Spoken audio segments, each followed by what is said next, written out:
আসসালামু আলাইকুম বন্ধুরা, আজকে নিয়ে আসলাম লইট্টা শুটকির ভর্তা। তো কারা কারা লইট্টা শুটকির ভর্তা পছন্দ করেন দেখেন আমি কিভাবে বানাই। আমি প্রথমে শুটকিটা ছোট ছোট করে কেটে এখানে ভেজে নেব।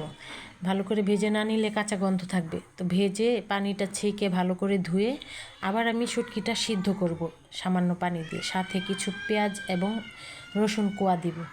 দিয়ে এই যে দেখেন আমার প্রায় পানিটা শুকিয়ে আসছে। এ পর্যায়ে আমি একটু সরিষার তেল দিয়ে আমি শুটকিটাকে আর একটু ভালো করে ভেজে নেব। ভেজে মরিচটাকে ভেজে আমি ভর্তা বানানোতে চলে যাব। এই যে দেখেন আমি এই ভেজে রাখা শুটকি এবং পেঁয়াজ রসুনগুলা দিয়ে ভালো করে বেটে পিষে নিব। এ পর্যায়ে লবণ দিলাম।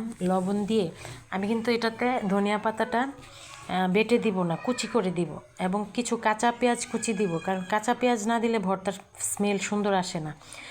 তো আমি আবার একটু সরিষার তেল অ্যাড করেছি। দেখেন আমার ভর্তাটা কত সুন্দর হয়েছে। যদি আমার ভর্তা দেখে আপনাদের লোভ লাগে, অবশ্যই বাসায় এভাবে বানিয়ে ট্রাই করে দেখবেন, খেতে ভালো লাগবে। তো আমি আজকে 3 রকমের ভর্তা বানিয়েছি, যেটা কাঁঠালের বিচির ভর্তা, শুটকির ভর্তা, লইট্টা শুটকির ভর্তা। মাঝখানেরটা হচ্ছে চাপা শুটকির ভর্তা। তো যাদের ভালো লাগবে তারা অবশ্যই ট্রাই করবেন। আল্লাহ হাফেজ।